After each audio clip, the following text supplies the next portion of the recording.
Isang simpleng salita lamang ang kayang magpabago ng direksyon ng buhay ng tao nang hindi niya namamalayan. Maraming pagkakataon na akala ng karamihan ay normal lamang ang kanilang pananalita, ngunit lihim na nasisira ang kanilang kapayapaan at pagpapala. Tahimik na lumalalim ang sugat sa puso kapag puro negatibo, galit at mapanakit na salita ang namamayani sa araw-araw na pakikipag-usap. Nakagugulat isipin na may mga katagang tila ordinaryo, ngunit mabigat pala sa paningin ng Panginoon. Matinding revelasyon ang matutuklasan ngayon dahil posibleng mismong bibig ng tao ang humaharang sa biyayang matagal na niyang hinihintay. Habang lumilipas ang panahon, ay mas nagiging pangkaraniwan ang masasakit na pananalita sa tahanan, trabaho at maging sa social media. Puro reklamo, panghuhusga at galit ang madalas marinig mula sa mga taong unti-unting nawawalan ng pag-asa at pananampalataya. Mismong Biblia ang nagbibigay babala tungkol sa kapangyarihan ng dila dahil kaya nitong bumuo ng pagmamahal o tuluyang sumira ng relasyon. James 3 verse 6, "And the tongue is a fire, a world of iniquity." Napakalalim ng kahulugan ng talatang iyon dahil ipinapakita na ang bibig ay maaring pagmula ng gulo, sakit at kapahamakan kapag hindi na kontrol ng maayos. Kapag kabutihan ang lumalabas sa labi, ay kapayapaan din ang madalas bumabalot sa tahanan at pakikitungo sa kapwa. Kapag puro kasamaan at panlalait naman ang nangingibabaw, ay dahan-dahang nabubuo ang bigat sa damdamin at espiritu ng tao. Napakaraming pamilya ang nagkawatak-watak dahil lamang sa mapanakit na salitang hindi na nabawi kahit ilang taon pa ang lumipas. Mas masakit pa minsan ang sugat na gawa ng bibig kaysa sugat na iniwan ng pisikal na pananakit. Unti-unting nawawala ang takot ng marami sa Panginoon dahil naging normal na lamang ang pagmumura, pang-aapi at masasamang biro sa paligid. Kahit mga taong palaging nagsisimba, ay minsan nadadala ng emosyon at nakakabitaw ng mga katagang hindi naayon sa aral ng Biblia. Nakakalungkot isipin na maraming humihiling ng himala, ngunit kabaligtaran naman ang mga salitang lumalabas sa kanilang bibig araw-araw. Mabigat sa harapan ng langit ang pananalitang puno ng galit, kayabangan at kawalan ng respeto sa kapwa.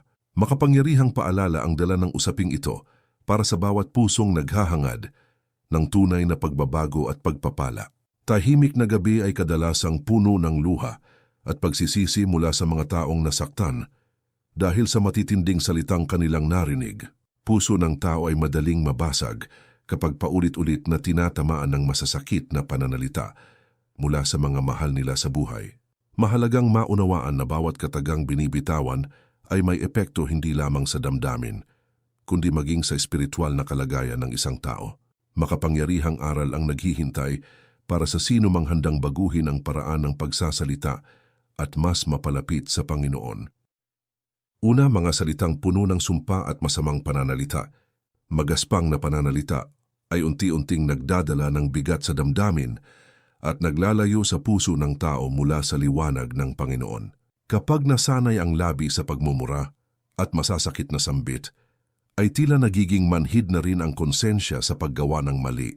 Galit na hindi napipigilan ay kadalasang nauuwi sa mga katagang nakasisira ng dangal at pagkatao ng kapwa. Tahimik mang nakikinig ang paligid, ay may mga pusong sugatan na habang buhay dala ang sakit mula sa mapanakit na salita. Panginoon ay nalulugod sa taong marunong magtimpi at gumagamit ng bibig upang magbigay kapanatagan at hindi pangamba. Colossians 3 verse 8. But now ye also put off all these anger, wrath, malice, blasphemy, filthy communication out of your mouth. Napakalinaw ng paalala ng talatang iyon dahil inuutusan ang bawat mananampalataya na alisin ang maruruming pananalita sa kanilang buhay. Kabutihan at kabanalan ay hindi lamang nakikita sa panlabas na anyo, kundi higit sa paraan ng pakikipag-usap sa kapwa. Banal na pamumuhay ay nagsisimula sa pusong marunong mag-ingat sa bawat katagang lumalabas sa labi. Mabigat pakinggan ang mga salitang puno ng sumpa, lalo na kapag nanggagaling sa taong malapit sa puso. Batang lumalaki sa magulong tahanan ay kadalasang nadadala hanggang pagtanda ang estilo ng pananalitang kanyang nakasanayan. Masakit aminin na may mga magulang na hindi namamalayan na sariling bibig nila ang dahilan ng takot at lungkot ng kanilang anak. Kalmadung pananalita ay mas nakapagpapalambot ng damdamin kaysa sigaw at pagmumura na nag-iiwan lamang ng sugat sa alaala. Pag-ibig sa loob ng tahanan ay mas tumitibay kapag respeto at kabutihan ang nangingibabaw sa usapan. Mundo ngayon ay tila ginagawang normal ang paggamit ng mararahas at walang galang na salita sa pang-araw-araw na pamumuhay. Palengke, kalsada, paaralan, at maging internet ay puno ng mga sambitang nakababawas ng dignidad ng tao. Nakakalungkot dahil may ilan na ipinagmamalaki pa ang pagiging palamura na para bang simbolo iyon ng tapang at pagiging astig. Kabanalan ng puso ay hindi nasusukat sa lakas ng boses, kundi sa kakayahang pigilan ng dila sa oras ng matinding emosyon. Paggalang sa Diyos ay naipapakita rin sa maingat at malinis na paraan ng pagsasalita araw-araw. Kapayapaan sa pamilya ay mas madaling manatili kapag mahinahon at magalang ang pakikitungo ng bawat isa. Pagpapala mula sa langit ay mas malapit sa tahanang puno ng kabutihan at hindi ng sigawan at pagmumura. Magandang halimbawa sa kabataan ng taong marunong umiwas sa masasamang pananalita. Kahit pa siya ay galit o nasasaktan, pusong may takot sa Panginoon ay marunong magbantay sa sariling labi upang walang masaktan at walang masirang relasyon. Makadiyos na pamumuhay ay nakikita hindi lamang sa panalangin, kundi maging sa bawat salitang lumalabas sa bibig ng tao. Ikalawa, mga pananalitang puno ng reklamo at walang pasasalamat. Mabigat sa kalooban ng Panginoon ang pusong palaging nakatingin sa kakulangan, ngunit hindi marunong lumingon sa mga biyayang natatanggap araw-araw. Simpleng pagkain sa hapag, maayos na paghinga, at panibagong umaga ay madalas binabalewala dahil mas nakatuon ang isip ng tao sa problema at hirap ng buhay. Puro hinaing at pagdaramdam ang namamayani sa labi ng ilan kahit marami pa ring dahilan upang magpasalamat sa Diyos. Nakakalungkot pakinggan ang mga taong halos bawat salita ay puno ng negatibong pananaw at kawalan ng pag-asa. Pagpapalang dumarating ay minsang hindi napapansin dahil natatabunan ng walang tigil na pagrereklamo at pag-aalala. Philippians 2 verse 14, "Do all things without murmurings and disputings." Napakalinaw ng mensahe ng talatang iyon dahil hinihikayat ang bawat mananampalataya na mamuhay ng walang reklamo at pagtatalo.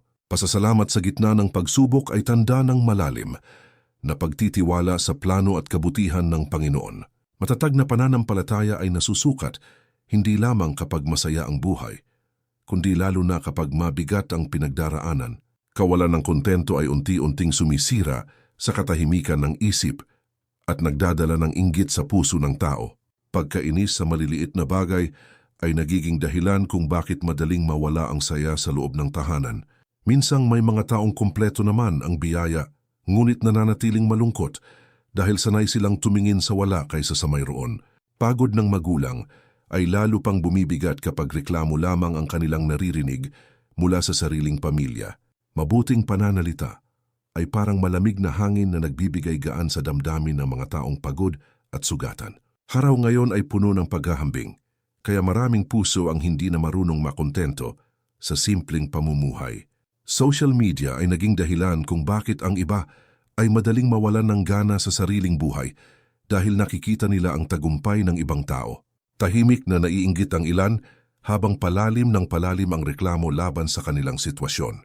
Kagalakan ay mahirap matagpuan kapag ang isip ay laging nakatingin sa bagay na wala pa, sa halip na biyayang hawak na ng kamay.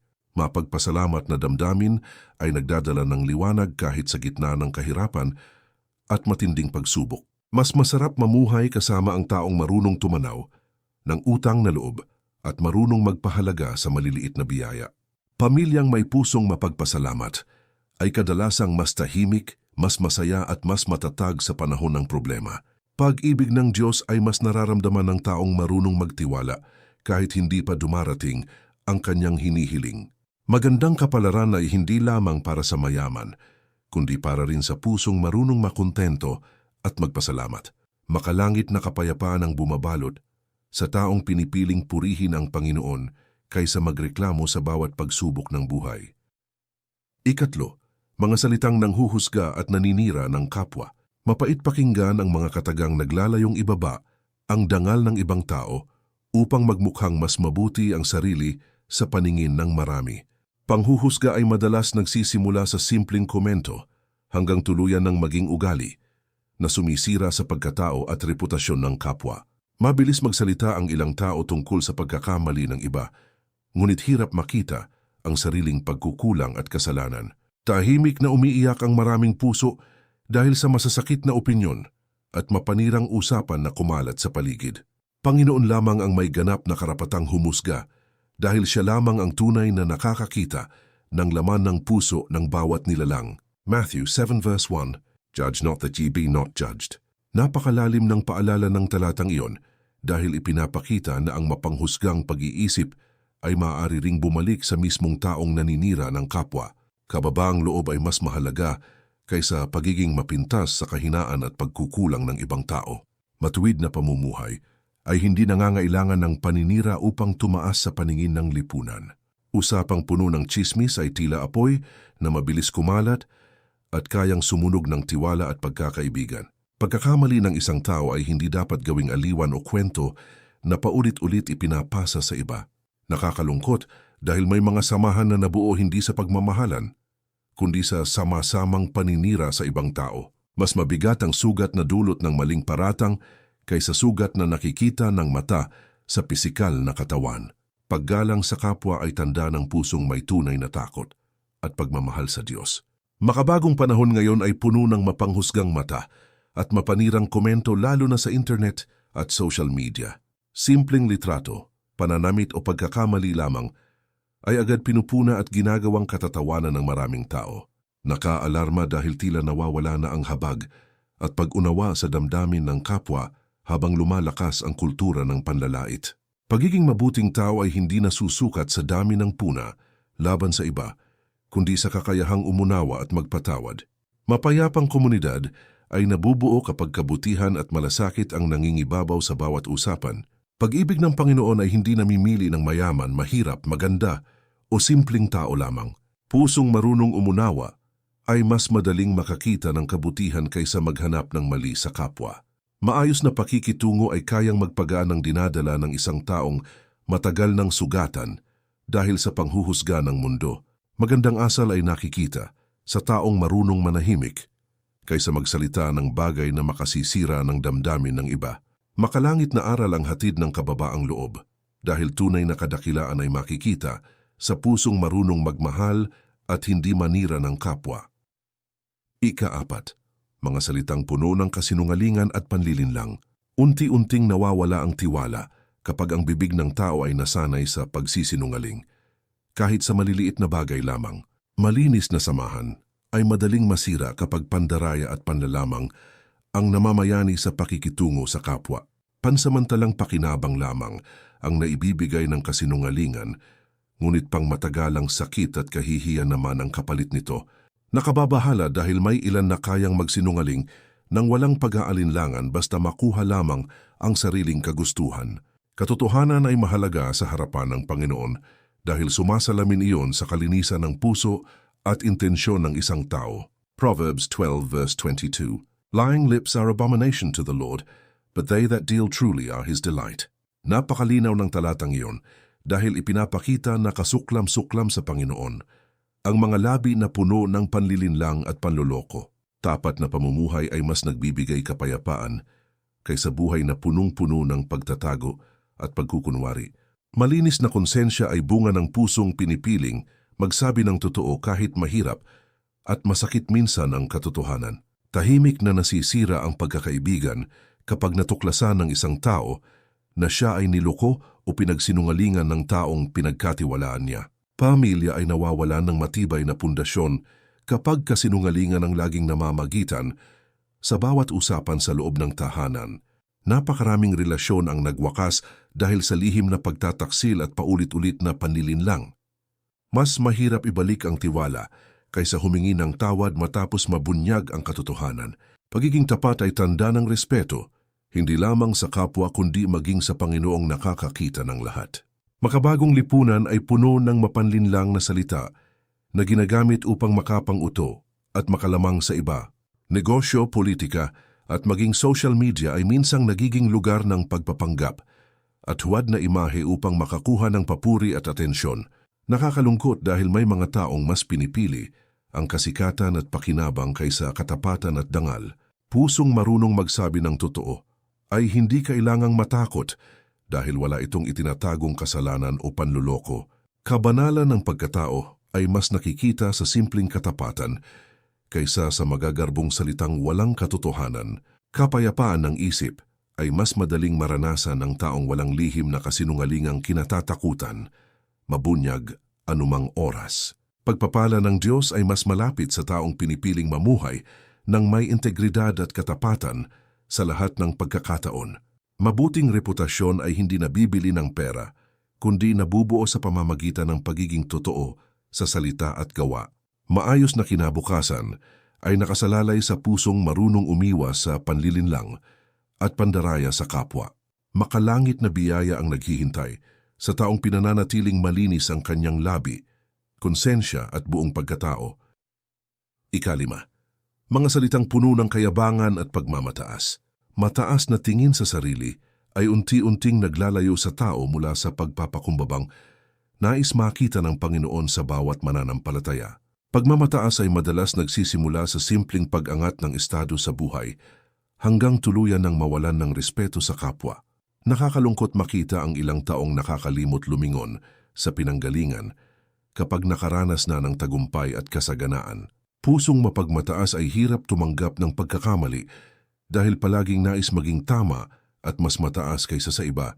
Kababaang loob ang tunay na nagpapaganda sa pagkatao at hindi kayamanan, posisyon o anumang material na bagay sa mundo. Proverbs 16 verse 18. Pride goeth before destruction, and an haughty spirit before a fall. Napakalalim ng kahulugan ng talatang iyon dahil malinaw na ipinapakita na ang pagmamataas ay maaaring humantong sa matinding pagbagsak at kapahamakan. Pagpapakumbaba ay nagdadala ng karunungan, habang kayabangan naman ay madalas nagtutulak sa maling desisyon at kapalpakan. Mapagkumbabang puso ay mas madaling lapitan ng biyaya at gabay ng Panginoon kaysa pusong puno ng kapalaluan. Tahimik na nasasaktan ang maraming tao kapag minamaliit sila dahil lamang sa kanilang estado, trabaho o kakayahan sa buhay. Pananalitang mapangmataas ay parang matalim na kutsilyong dahan-dahang sumusugat sa dignidad ng kapwa. Nakaawa ang taong laging naghahanap ng papuri at pagkilala dahil doon lamang niya ibinabase ang kanyang halaga bilang tao. Pagiging mayaman o matagumpay ay hindi sapat na dahilan upang mawalan ng paggalang sa ibang tao. Marangal na pagkatao ay nakikita sa marunong yumuko at umunawa kahit mataas na ang kanyang narating. Makabagong panahon ay puno ng pagpapakita ng luho, yabang at paghahangad na mas higitan ng ibang tao sa paningin ng lipunan. Social media ay naging lugar kung saan marami ang naghahabol ng papuri at paghanga mula sa mga taong nakapaligid sa kanila. Nakababahala dahil may ilan na handang ipahiya ang kapwa para lamang maramdamang mas angat sila kaysa sa iba. Tahimik na kabutihan ay mas mahalaga kaysa maingay na pagpapakita ng yaman at tagumpay. Pagmamahal ng Diyos ay hindi nasusukat sa dami ng ari-arian, kundi sa kalinisan ng puso at kababaang loob. Kapayapaan ng damdamin ay mas madaling matagpuan ng taong marunong makontento at hindi naghahangad na maging higit sa lahat. Pamilyang may pagpapakumbaba ay kadalasang mas nagkakaisa at mas marunong magdamayan sa panahon ng pagsubok. Pagiging simple sa pananalita at pakikitungo ay nagpapakita ng tunay na kagandahan ng ugali at pananampalataya. Mabuting halimbawa sa kabataan ang taong marunong rumespeto kahit gaano pa kataas ang kanyang narating sa buhay. Makalangit na karunungan ang nananahan sa pusong marunong yumuko, magmahal, at magbigay dangal sa kapwa ng walang pagmamataas. 6. Mga salitang puno ng galit at matinding puot. Mainit na damdamin na hindi napipigilan ay kadalasang nauwi sa mabibigat na katagang nakasisira ng relasyon at pagkakaunawaan. Matinding emosyon ay kayang magtulak sa tao upang magsabi ng mga salitang hindi naman niya tunay na ibig sabihin, ngunit nakapag-iiwan ng malalim na sugat sa puso ng kapwa. Tahimik na pagmamahalan ay madaling nauupos kapag puro sigawan, insulto at masasakit na sambit ang namamayani sa tahanan. Nakakalungkot dahil maraming pagkakaibigan at pagsasama ang nasira dahil lamang sa bibig na hindi marunong magpigil kapag nagagalit. Maamong pananalita ay higit na makapangyarihan kaysa galit na nagdudulot lamang ng sakit at pagsisisi. Proverbs 15 verse 1. A soft answer turneth away wrath, but grievous words stir up anger.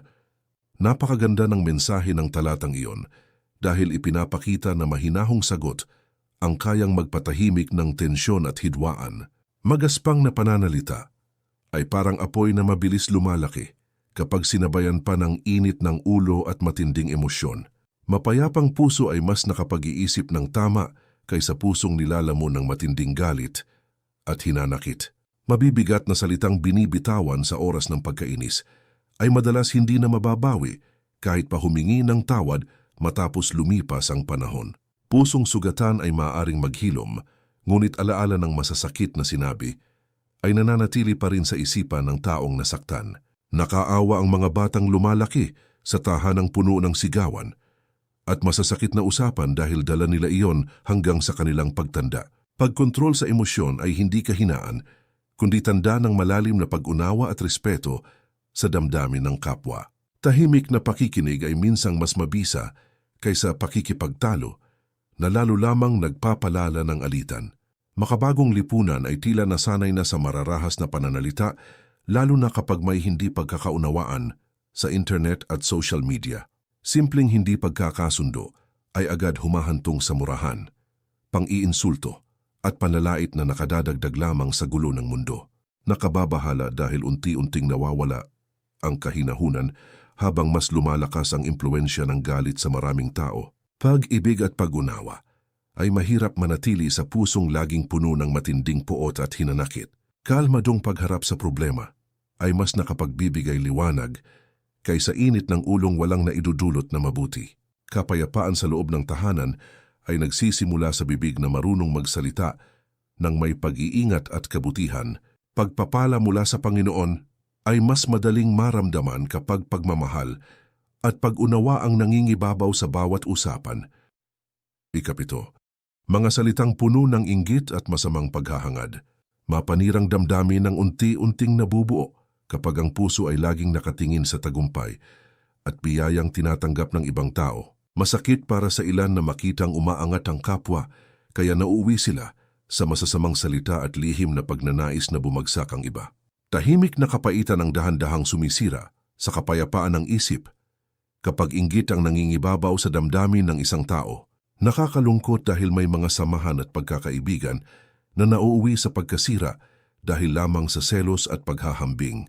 Mapagpasalamat na puso ay mas madaling makaramdam ng tunay na kasiyahan kaysa pusong puno ng pagkainggit at galit sa tagumpay ng iba. Proverbs 14 verse 30. A sound heart is the life of the flesh, but envy the rottenness of the bones. Napakalalim ng kahulugan ng talatang iyon dahil ipinapakita na ang inggit ay parang sakit na unti-unting sumisira sa kalooban ng tao. Payapang damdamin ay nagbibigay gaan sa buhay, habang masamang paghahangad naman ay nagdadala ng lungkot at pagkabalisa. Malinis na intensyon ay mahalaga sa harapan ng Panginoon dahil nakikita niya ang tunay na laman ng puso ng bawat nilalang. Tahimik na nadudurog ang pagkakaibigan kapag may isang taong hindi marunong matuwa sa biyaya at tagumpay ng kanyang kasama. Pangit na ugali ang magpakalat ng masasamang salita laban sa taong umaangat dahil lamang sa selos at inggit. Nakaawa ang pusong laging naghahambing dahil hindi nito nakikita ang sariling biyayang ipinagkakaloob ng Diyos araw-araw. Pagmamahal sa kapwa ay nasusubok kapag may ibang taong mas matagumpay, mas kilala o mas pinagpapala kaysa sa sarili. Kabutihang loob ay nakikita sa taong marunong pumalakpak at sumuporta sa tagumpay ng iba nang walang halong sama ng damdamin. Makabagong panahon ay puno ng paghahambingan, kaya maraming tao ang madaling mawalan ng kapanatagan sa sariling buhay. Social media ay nagiging dahilan kung bakit ang ilan ay nakakaramdam ng kakulangan, kahit maayos naman ang kanilang kalagayan. Nakababahala dahil may mga taong handang manira o magpakalat ng maling usapan para lamang maungusan ang kanilang kapwa.